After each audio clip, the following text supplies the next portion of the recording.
Welcome to Expedition Self on OMTimes Radio with lifelong learner, entrepreneur, and creator of the worlds of Expedition Self, Sam Parrotto. Sam shares 4 decades of studying, guiding, and teaching how to go inside so we can build an incredibly powerful, dynamic, and validating relationship with the self. Expedition Self is laced with stellar, unexpected insights about what it means to be human. Listen now and ignite your self-development process with Sam Parrotto. Well, hello. I'm Sam Parrotto, and you are here listening to Expedition Self. Today's show, we are going to talk about Encanto, the movie. It's Disney's 60th animated film. And what brought it about was I was talking to my friend Chase Adams, and he was like, "You haven't seen Encanto yet?" He was incredulous that I would miss this so important movie. So I watched it, and I had my some clients, they mentioned it too to me, who happen to be sisters. And they said, "Oh my gosh, you got to watch it." So I did. And then Chase and I talked some more about it, and voila, today's show was born. Yeah, I do so love how movies and art and music, they help us to illuminate and expand our understanding of being, right? This idea of we are being in life. And, it's likely we could look at any one piece of art or another and find some important message or theme or lesson or inspiration, right? If we wanted to. So before we get started today, I thought it might be just fun just to pose the question, just to get your head into the conversation that we're going to be in, which is what movie comes to mind right now that you feel influenced by or that touched you, right? Is there a movie when you saw yourself, your life, or your challenges depicted in a way that helped you put words on it or bring it into more clarity? See, the challenge of being human is that we live in a closed system in our minds. And this closed system is oftentimes filled with the undistinguished, right? And it's inside of our psyches, so we don't even recognize it. Sometimes we can't make out the edges or the shadows, or even maybe see that there's something there. Much of what happens inside of ourselves goes wordless. And it's why I appreciate emotions so much, because, when they appear, at least we can point that flashlight somewhere that we might have unknowingly overlooked. So art and music and movies, it helps us to look outside of ourselves and then feel that thread actually like attached to something inside of ourselves. Visual symbolism, themes from our life, like truly, the more we can bring what's inside to the outside, and what's unconscious into the conscious, and what's subconscious into the acknowledged as real, then we're growing. And it's a super important aspect of growth work, this idea of putting words on what has been unspeakable and creating pictures on that which has lived only on the walls of your mind. And that's what I saw when I watched the movie Encanto. So today's going to be a little different, because what's really fun is my good friend Chase, who actually kicked this whole conversation off, is going to call, and we're going to talk about Encanto together and his take on it in his own growth work. So if you want to call in, you might want to call in more at the last section of the show, which it would be between 5:40 and 6. If you're listening to it live, I'd love to have you call it in chat. And the phone number is 202-570-7057. So I asked the question, is what movie has touched you, that popped into your mind, that has helped you put words on something that was inside of your own experience? And it's a great place to get your head into the conversation, to go back to that moment. So for me, I'll just kick us off. One of those movies for me was Robin Hood, the one with Kevin Costner in it. And I look at it now, and it was kind of a corny movie, but I was so struck by how noble his thoughts were, and the integrity and sense of purpose that he depicted. I was trying at the time, I was in my 30s, to find those places in myself where I could feel proud of who I was rather than being lost and struggling to find anything that connected with the reason that I thought I was here. And I remember almost like crying over wanting that in my life inside of my relationships. So I think about it now and realize that the romanticized part of who I am was at the time struggling with who I was and what I wanted, and they didn't match up. In Encanto, what's so cool about a story like this is it shows the way that our society has started to evolve and is depicting family and dynamics and even the roles of women and how women can play parts in theater, right? And so all of that is captured really as we talk about Encanto. Okay, if you haven't watched it, there's going to be a ton of spoilers. So if you still want to watch it and you don't want the spoilers, then come back and listen to this as a recording. So the word Encanto, I found a bunch of different definitions, means miracle in Spanish. It also means enchantment, and it comes from the verb encantar, which means to love.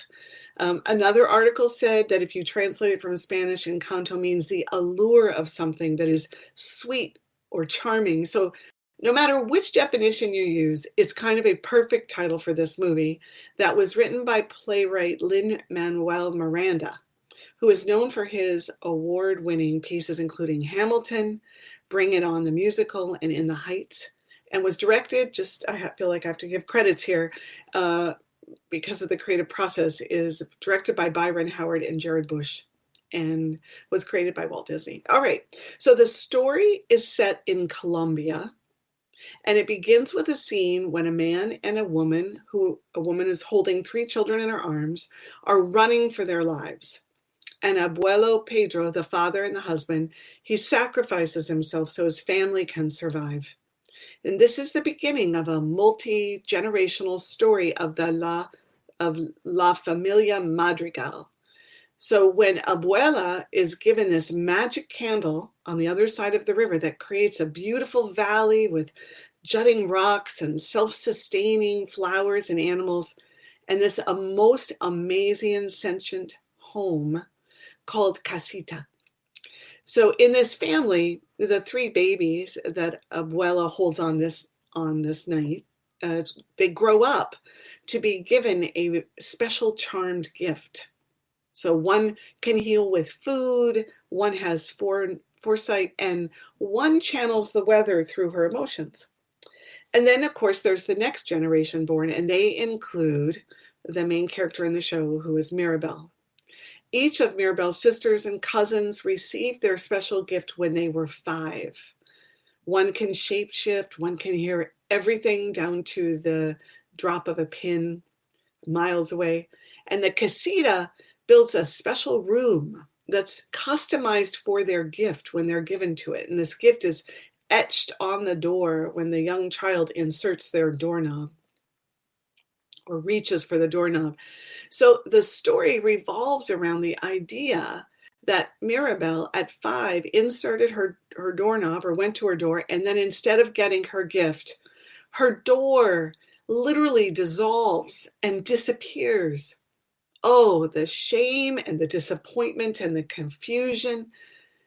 And as Abuela, the grandmother, is thrown into a kind of breakdown of order and expectation because of it. So the opening scene has Mirabel relishing in the joy of her life and her family, the most magical home that actually sets the table and makes the stairs a slide and lets them know with moving floor planks that by bringing an alarm clock when it's time to do something they're supposed to do. And on this day, her little cousin Antonio is going to get his magic at his door. So it turns out that Mirabel, because she didn't have a special gift, ended up staying in the nursery through the years and trying to help the family to be worthy of it, to prove that she too could have value even without a gift. And so you can see her trying to rise above the loss as she speaks to the children who continue to ask her, "What gift is yours?" And she sidesteps it. And it's clear that Mirabel has this giant, generous heart, as she crawls under the bed and speaks to a fearful Antonio who is afraid of the coming ceremony. She hands him a handmade cheetah, I think that's what it was, as a way to calm and comfort him. So in preparation for the event, her abuela actually says to her, the best thing you can do is to step aside. Imagine what that would feel like when she's already aside, especially as she's the one helping Antonio, saying, let's get you to your door. So now Antonio is standing in the aisle with all the villagers and the family seated, anticipating his ascension up the enchanted stairs to receive his gift. But he is frozen and looking to Mirabel and telling her he needs her. Of course, he isn't really connecting to the pain that she would have walking up those stairs again after being rejected during her ceremony. Again, giant heart. She does it, and she stands by as he is given the gift of communing with animals, hearing and speaking to them. So this is a scene, that like broke my heart. The family and the townspeople are all celebrating, and no one notices the emotional toll that Mirabel just endured. And it gets worse. They all gather for a family photo, and no one realizes that Mirabel is not in the picture. So she gazes on with that look that we all get when we're overcome with feelings and trying to hold them back, trying not to make a scene and not let on completely that something's happening, that she's stunned and shocked and gobsmacked. We can't help but feel for her, the odd one, the one that's missing something, the one who is trying all of the time to compensate for what she isn't. And yet she's the one who cares so much about the gifts of the family. So in that moment, she is able to find her truth and be honest with herself. She says, I'm not fine. I can't make flowers. I can't move mountains. I can't heal what's broken or control a rainbow. She tries to make it all right with herself, always waiting on a miracle, always walking alone, always wanting more, like she's still standing at that door. All I need is a chance. She says no one sees her and what she actually brings. I love when she says, I am ready. I am ready. Give me my miracle. Am I too late for my miracle? How often I've gone through a period of time saying, I'm ready. I know I am. Her longing and her hope and her request really, it got to me. So in the next scene, she starts to notice these cracks in the house, the tiles, right? This is his live house. And all of a sudden, right, these tiles are falling off and she gets cut on her hand by a house that never hurts you. And when she goes to her grandmother, Abuela Alma, who is celebrating at the party out of a deep concern for Casita, Abuela comes back, sees the house as it should be, like not losing tiles, and dismisses the cut hand, implying that Mirabel is in some way misrepresenting the truth. I interpreted this moment as the grandmother placing this judgment on her, that she's like doing things to get attention because she needs it, right, to make up for what she isn't. So then she is talking with her mother, who is pondering the idea that Mirabel might be reacting to her feelings of, being on the outside looking in. But what I loved about this scene was that her mother seemed open to being off about it. And then she reinforced for Mirabel that she is as special as anyone in the family, with a wonderful brain and a big heart. So Mirabel, with her boundless curiosity and love for her family, decides that she's got to get to the bottom of what's happening with her beloved Casita and the family's gifts.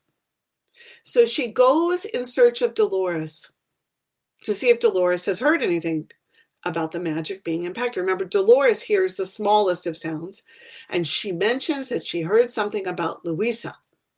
Luisa is her sister. So the next thing we see is Mirabel talking to her super strong sister, who they call Isa, picking up donkeys that have escaped, taking on too much on her shoulders. And you find that this sister is feeling so overwhelmed and pressured because, surprise, she felt weak at the moment that the house was cracking. So her strength is failing, and she doesn't know what she's going to do. And there's this great song at this point in the movie about being under pressure and wishing she didn't feel like this and what lives underneath. So, and then they hug. It's an amazing, like he said, grabs Mirabel and hugs her and thanks her for telling her that she doesn't have to take so much on. Again, Mirabel just keeps providing what's needed, providing what's missing. So then Mirabel decides she's going to figure out where Bruno is.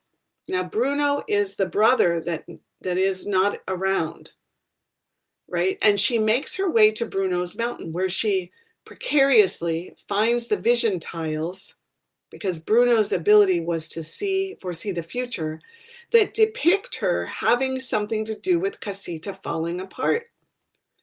Bruno is not there, and she barely escapes without being buried in the sand. Now, so I'm just going to get to this point before we go to break. So she comes back home, and one of the most interesting parts of the story becomes all about Bruno, right? There's even a song sung about him. We don't talk about Bruno, no, right? Super popular, won awards. And now there's a real character associated with Bruno, and it's heartbreaking. Because she finds that Bruno, who no one in the family wants to talk about, who she's found his tiles, she finds that Bruno is living in the walls, living with the mice and the rats. And when she finds him, he says, my visions were seen as negative, and I was seen as a menace to the family, and I thought that my vision might come true, so I left for the good of the family and for you. So I think I've brought you enough up to the story that this is going to be a great time when we come back from break to actually stop for a minute and just talk about the show and how it's touched Chase's life, and kind of have some dialogue about Encanto. So we'll talk about it when we come back.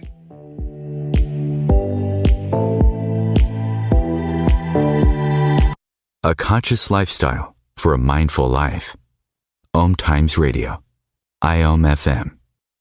OMTimes magazine is one of the leading online content providers of positivity, wellness, and personal empowerment. A philanthropic organisation, their net proceeds are funneled to support worldwide charity initiatives via Humanity Healing International. Through their commitment to creating community and providing conscious content, they aspire to uplift humanity on a global scale. Connect at omtimes.com. OMTimes, creating a more conscious lifestyle. My name is Victor Furman. Some call me The Voice. I've always been fascinated with human nature, spirituality, science, and the crossroads at which they meet. Join me Wednesdays at 8 p.m. Eastern on OMTimes Radio, and we'll explore these topics and so much more on Destination Unlimited. You came across someone struggling with hunger. How would you recognize them? Would you notice an 8-year-old girl who's not excited for summer break because she may not be having lunch again until September? Or a war veteran who's having a hard time landing a job and getting back on his feet? I am the 1 in 8 Americans who struggle with hunger. I am hunger in America. Hunger can be hard to recognize. Learn why at IamHungerInAmerica.org. Brought to you by Feeding America and the Ad Council. All right, we are back. I'm Sam Parrotto, and we are talking about Encanto today. And so I have invited my friend Chase Adams, and I'm pretty sure, Chase, you are here. Is that true? I am. Can you hear me? Yes, I can. This is awesome. Welcome, welcome. Thank you for letting me be a part of this, Sam. Well, you are quite welcome. I just want to tell everyone just a little bit about you. I credit Chase for my entire relationship to the modern technology age. And he's somebody who has been on his own journey of transformation and self-development long before I ever met him. And has this amazing ability to ask and pose questions from so many different angles that you can't possibly leave a conversation with him without feeling as though your brain and heart has expanded. So Chase, I got to tell you, I'm so excited to hear kind of your thoughts and what Encanto like triggered and brought up for you, and anything else you would like to share with us. Okay. All right. I don't know where to start. You and I. Well, I'll give you a question. Start with what was the main effect that the film had on you? Yeah, I cried a lot. You did. I think that was probably the big thing. It was very, honestly, it was a little bit hard for me to watch because, you see initially how Mirabel gets treated by her family. And what I think is really interesting about it for me was that she had a very tender spirit. And, as the movie goes on, you see that she recognizes the way people are feeling. So even though she didn't get a gift from the house, to me, she had this gift through the entire movie that no one recognized, which was that she was able to really see people for who they were and what hurt they were feeling. And being able to see her go through so much rejection and honestly, I think a lot of guilt and shame, and continue to stay who she was in that it was a really beautiful thing to watch, and to see that as she did that, she had a choice. She could have walked away. And I've talked about this where you have choices in life. You can choose to walk away from pain, or you can choose to be in it. And I mean, it was a movie, so it's it's guided in a lot of ways that real life isn't. So it worked out well for her. But as she showed up in these moments where this family that was already breaking, she continued to show up with the tender heart that she had, and helping her family individually heal, and then at the end heal as a group, and that she could keep pushing through the pain and seeing what was actually there. I think that was probably the really big one for me. Well, I think the thing that I thought was interesting along those lines is that she actually didn't know she was doing it. Like inside of, and we could talk about, did she feel so inadequate that she just felt grateful to be a part of it at all?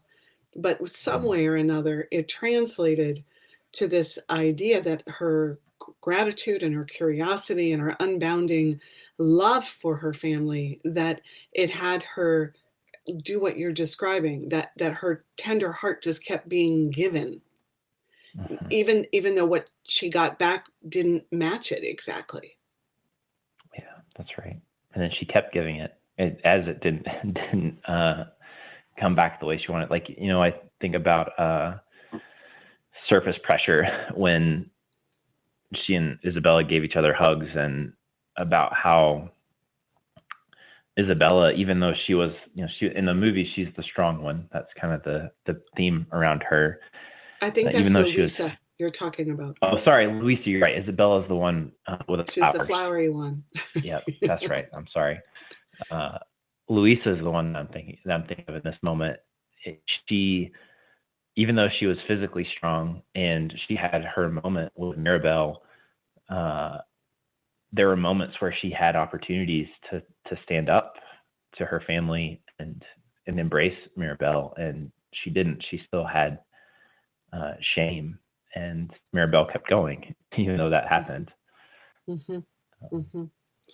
Well, that's an interesting thing, when you were talking about, I'm imagining that you related to Mirabel from your family experience or your life experience?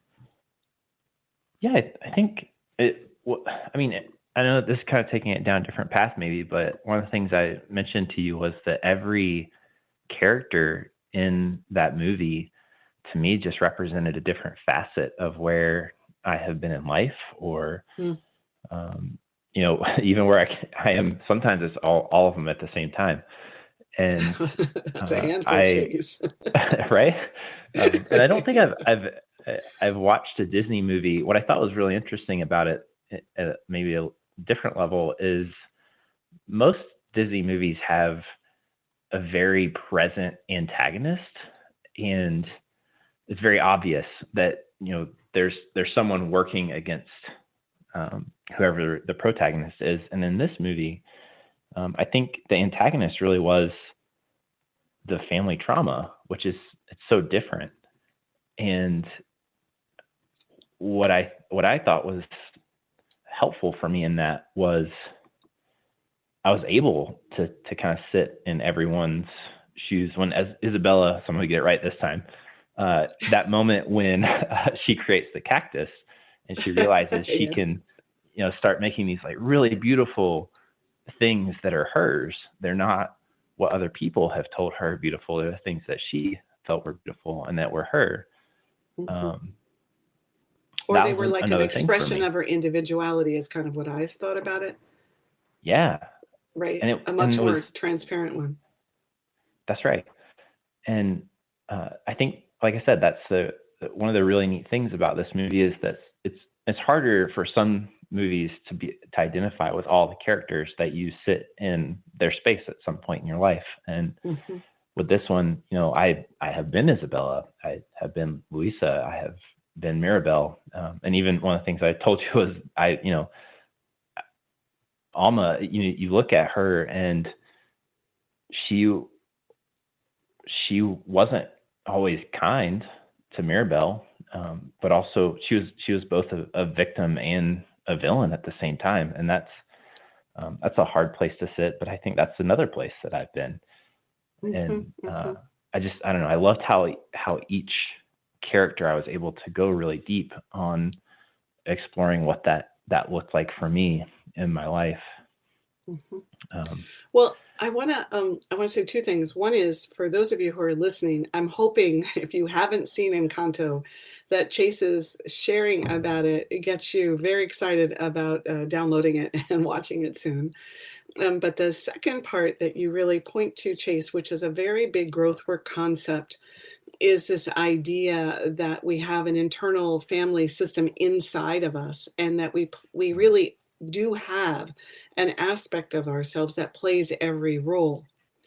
And although I think for a lot of people, they identify with one aspect, like Luisa or like Isabella, like that's their primary self, when you're really doing growth work and starting to want to integrate and transform and expand who you are, that what comes with that is an embracing of every aspect of the self. And that includes the ones that look like the antagonists, or look like the ones that are dominating, or the ones that are judgmental, because those aspects of ourself, and I felt like Abuela was very concerned about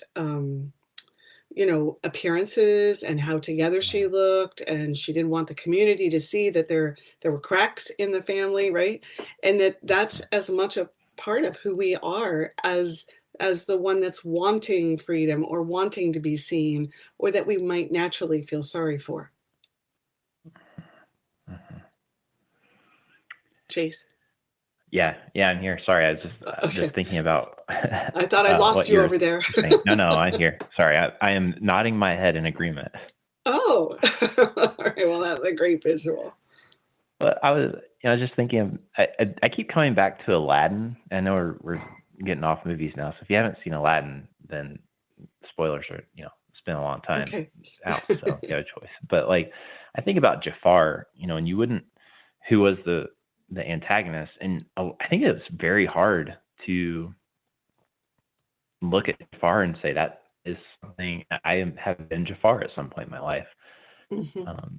But even with the grandmother Abuela from Encanto, it was hard initially to be able to see myself in that, but the more that I realized, she had trauma that she started this house with. The house kind of came from trauma, and you start to realize that there's stuff that that you bring, the baggage that someone else has given you, and you bring it into other relationships, and it can have consequences. You'll have worse cracks because you haven't addressed the fact that there are cracks. You haven't been willing to sit with that. Right. And well, there's this holding together that happens, right? Because what happens, I mean, I was reading a definition of trauma recently, and I think it said something like it's when the emotional experience overwhelms the capacity of the self to deal with it. Mm-hmm. And so if you think about that, then the actual experience of the trauma in and of itself makes it impossible to deal with the trauma because it teaches you can't handle it. Right. So then that controlling, gotta like always be strong or have to hold it all together or can't let anybody see the chinks in my armor. I think that's where that actually comes from. And, 20 years ago, the only way that someone was considered traumatized is these huge scenarios, right? Not just everyday moments where we felt invalidated in a family or we felt like we were always the one who was the problem, right? Those things didn't count as trauma. That's right. Right? That's right. Yeah. I mean, I think so much of trauma for a very long time for me even was, to your point, we put it on a scale, and something I've learned recently is that trauma is trauma. And I think it's the stuff that you consider small, it's the stuff that sometimes can be really insidious because you don't recognize the ripple effect that it can create in your life when you pretend it's not there. Yeah. Yeah. That's right. Which is exactly what happened, right? Yes, in terms right. of Abuela Alma. No, I'm not saying that right. Yeah. You made a great point. I think her name is Alma, and then she's the Abuela, the grandmother. Is that right? Is that but right? I think in Spanish families, they actually say Abuela Alma. I see. Okay. I think that's how that actually goes, but I'm open for anyone calling in who wants to share with that. But you raise a really good point that I want to make sure we just talk about, which is that even though Alma was not really the antagonist of the story, was the family trauma, but Alma was kind of the face of it, is that while she was also experienced victimization and trauma. And I think that that's one of the modern understandings is that it's likely if someone is bullying, or it's likely if someone is overusing their power, or if they're being in a role where they're a dominant force, that it's likely that actually something did happen where they felt victimized or they felt traumatized, and then it turns inward and comes back out and then looks like the victimizer, right? Yeah. And, I noticed this for me, even in smaller traumas, when I start to feel afraid, I show up differently. And it's hard because it's never meant to be malicious. It comes from a lot of times for me, it comes from not being aware of the fact that I'm actually scared of something. Yeah. But I do think that was a thing that I noticed with Encanto too, is that she came out of a huge trauma. She lost her husband in a very violent way, and she had to figure out how to raise kids on her own while also having that. And you see her show up a certain way in the story that it'd be really easy to look at it and say she is the villain, or she is an antagonist. But yeah, she had these things that she brought into those relationships, and it was only once she was able to sit down and realize that she was trying to hold on to this miracle that she thought she had, that she was trying to pull in and keep everything together, and she was essentially taking that out on Mirabel, not because she didn't like Mirabel, but because Mirabel broke the mold of what she thought was the miracle.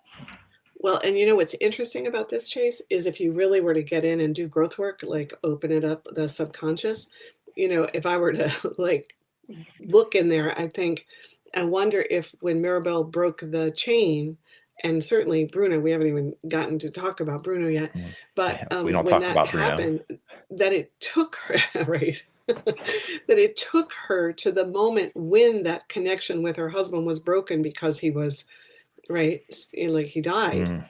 And so that's the thing I notice in a lot of growth work, is that there's these things that look like they're just independent actions or events, but what they're tied to is some part inside of ourselves that we're still holding on to, and that those attachments, and some, like watching movies helps bring that just a little closer to the surface. And what she couldn't most be with at some level was the loss of her family. Yes. Right. And so that moment with Mirabel. Now, what I did think was interesting is that she did go to Bruno. So I did some reading about Encanto because I kind of missed this. It turned out she went to Bruno to get a vision when Mirabel didn't get her gift. And that actually is the moment when Bruno decided he had to live in the walls, was because he thought he was going to cause Mirabel pain and the family more pain. So at that moment, Abuela is still trying, right, to find some way through to put all the pieces back together again. And of course, Bruno was the one that got sacrificed in that moment. Yeah. We should talk about Bruno. Well, how about we do that when we come back from break? We're right at break time. We'll come back and we'll talk a little bit about Bruno. And he was one of the most interesting characters, I thought, in the whole movie. So, all right, we'll come back after break.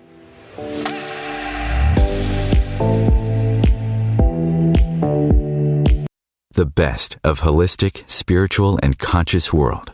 OMTimes Radio. IOM FM.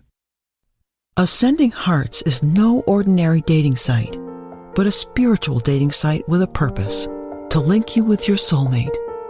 We engineer the serendipity so you can trust that you will attune with someone that has the same matching vibration as you. Ascending Hearts, the conscious dating site for the spiritually aware. Try Ascending Hearts for free. ascendinghearts.com. Imagine yourself being transported to India, to the banks of the Ganga and an ashram in Rishikesh. Visualize that you are welcome to satsang with an American sannyasi who shares the wisdom of her guru. Your visualization has manifested. Join Sattvi Bhagawati Saraswati for inspiration and transformation every Thursday at 11 a.m. Eastern on OMTimes Radio. If I could be you, and you could be me for just 1 hour. If you could find a way to get inside each other's mind. Walk a mile in my shoes. Walk a mile in my shoes. Walk a mile in my shoes. We've all felt left out. And for some, that feeling lasts more than a moment. We can change that. Learn how at belongingbeginswithus.org. Brought to you by the Ad Council. Walk a mile in my shoes.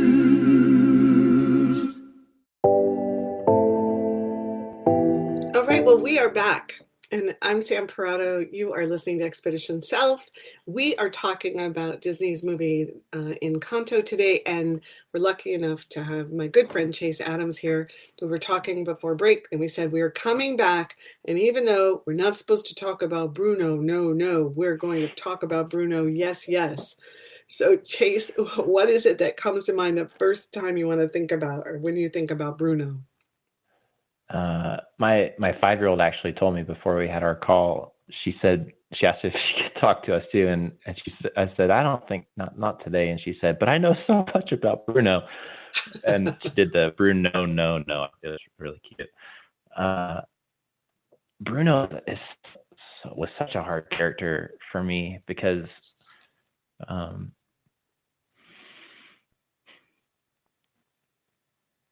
I personally, I can't imagine what it would be like to, there was the one scene where you can see the dinner table that, that they all sit around every time they eat together. That one was like a knife going through my heart.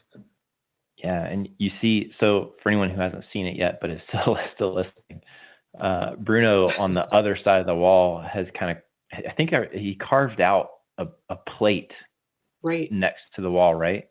Right. And it's the same dinner table that they sit at every day, which means he's been experiencing their meals, but it's like he gets the scraps off the table, but it's behind a wall where no one knows. Yes. And it's 10 years. And my heart hurts so bad to see this person who was a scared kid who wanted to please his elders by giving, his gift was to be able to I think it was to show the future, right? Or that was what they thought it was that he could show the future. And yeah, for him to have used his gift and his grandmother to have been disappointed in it because it didn't show her what she wanted to see, or it showed her something that scared her. Right. That's what it was. It scared her. It scared her. And for him to have decided that the best thing for him to do was just to go away, because he didn't want to mess things up more when it was totally out of his control what was going to happen. All he did was try to make someone happy. And I hurt for him very badly that his character seemed like he just wanted to help. And also he just wanted to help, but he had no control over the things that he saw.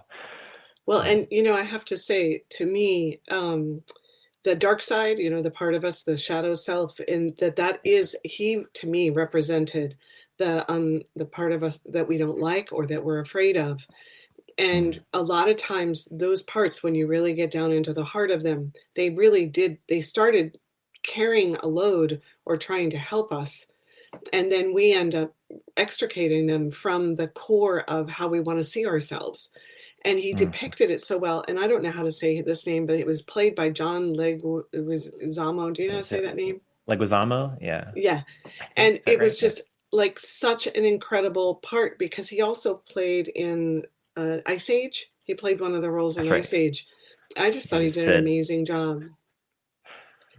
Chase, listen, we have a caller, Diane, and so I'm thinking we're going to invite her in, all right? And so she can talk with both of us. Yeah. All right? Diane, let's do it. Are you there? Yes, I am. Welcome. Well, thank you, and hello to Chase. Listen, I've got to tell you guys, I have not had an opportunity, even though I was encouraged to watch this Encanto. I just put it on about 5 minutes before I actually brought up your show. And I didn't know it was a Disney. I didn't know that it was so complex and so about who you are and what you teach. And Chase, you have added so much to the not the intrigue, but the fact that it is applying to so many of the people we know or we don't know, that this movie has got to be a have to see. And so I just want to commend both of you. I love the interchange that's going on, and you're answering questions, and I just wanted to let you know I was listening. Well, that's awesome. Yeah. Thanks, Diane. You are welcome. Okay, I'm going to hang up so you can continue, and I can listen on this end.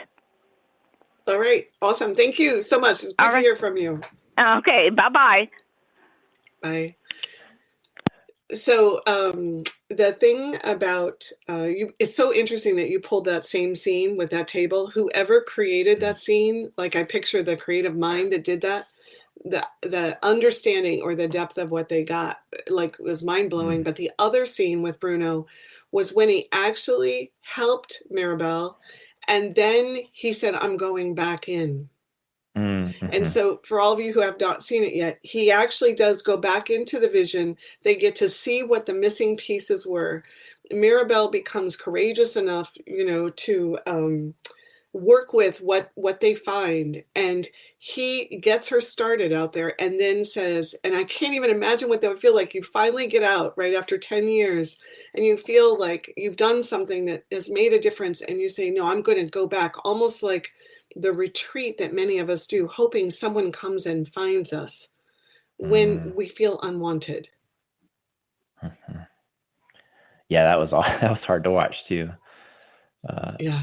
I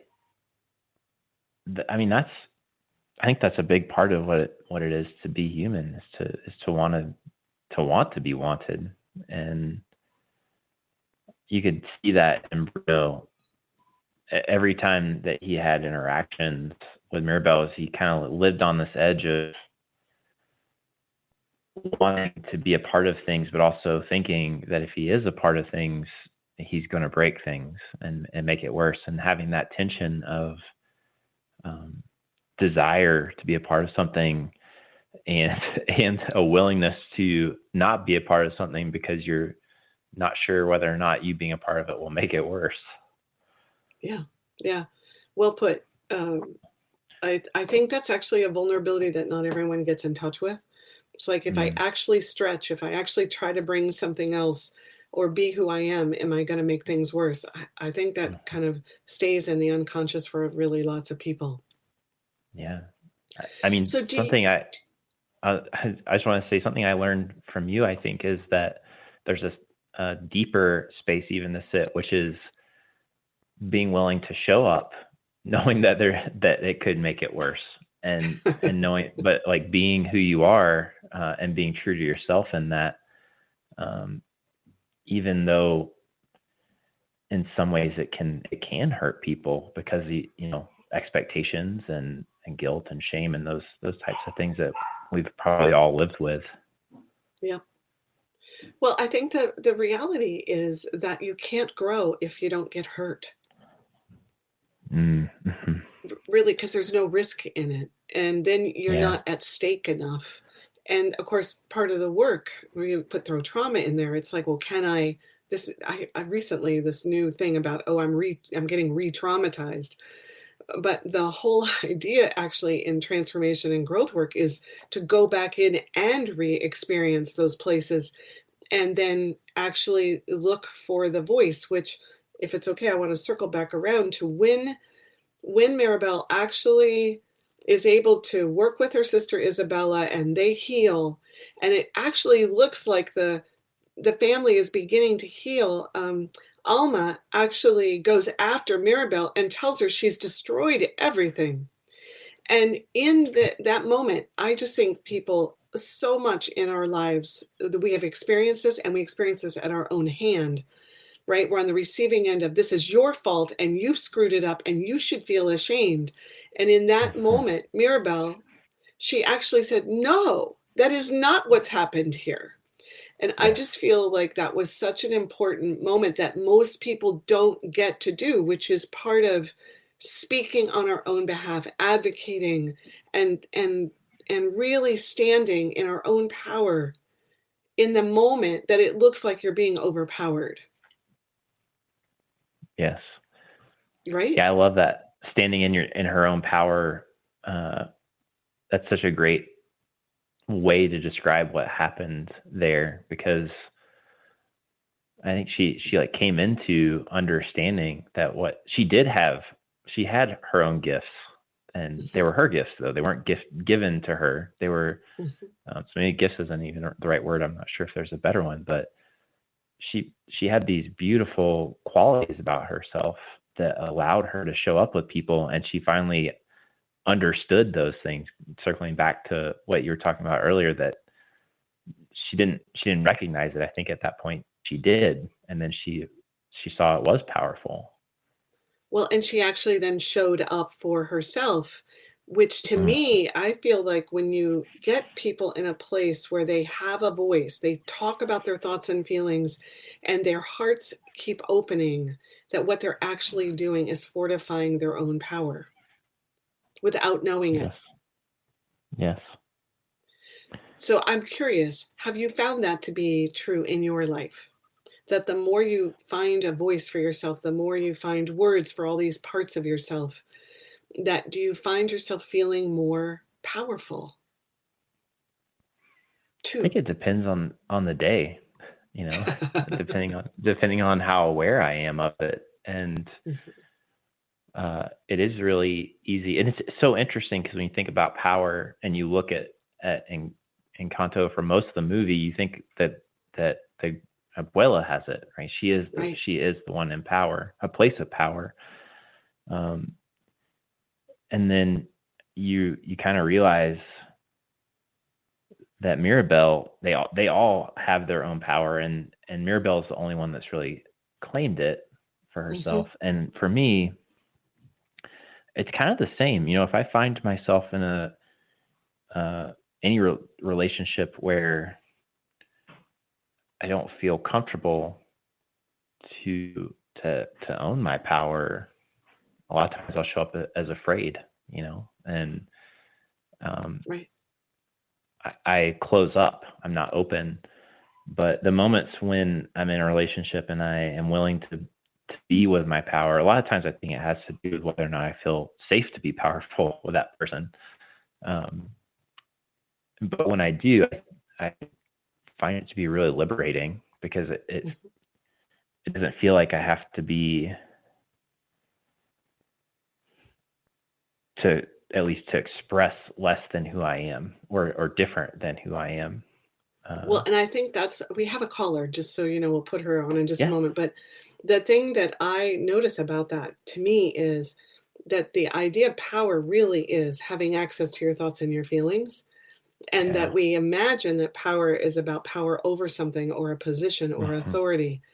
But that the minute we validate and value that aspect of ourselves, we've basically put in place the foundation that says, I am here, I can be here for myself, and I can practice doing that, right? That's right. Yeah, the here-ness of it. Right.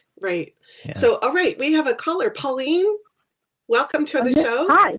I just wanted to briefly say, I was going to just say it reminds me of Dorothy in The Wizard of Oz, but then when I heard your guest speak about the partner thing, that's even more important, because if you're with the partner, you definitely want to be comfortable being yourself, especially if you're growing and really have your own power and you don't disempower each other. I love that, what he said. I didn't even think of that. It's about personal power, right? It's sort of, I'm sorry, I just came in at the tail end. I meant to come in at the beginning and I forgot. I'm going to listen.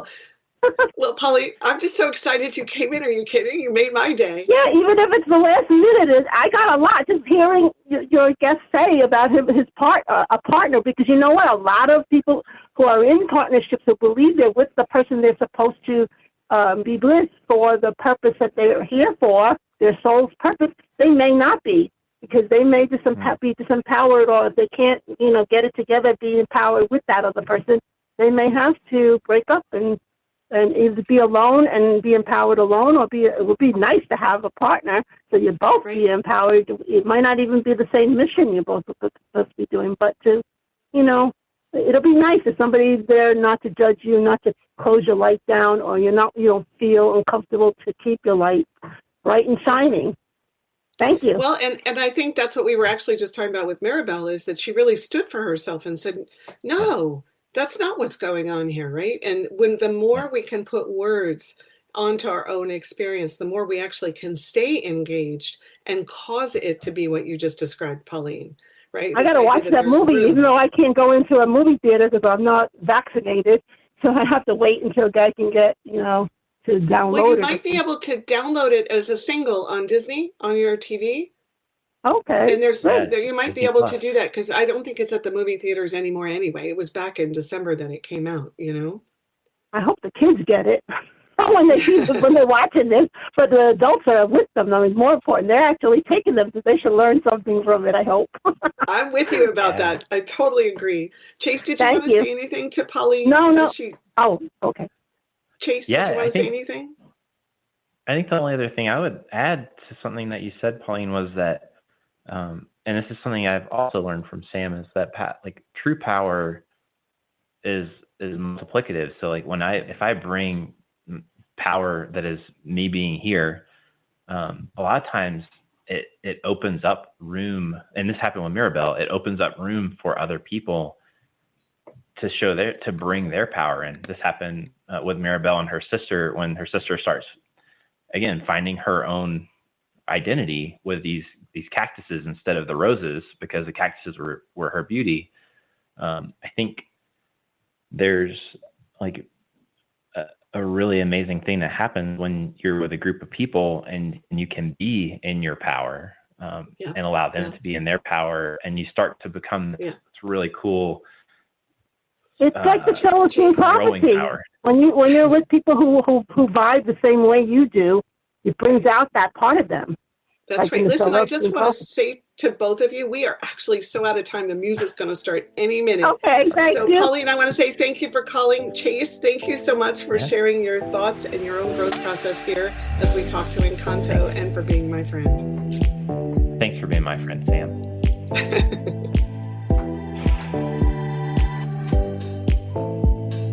Okay, Chase.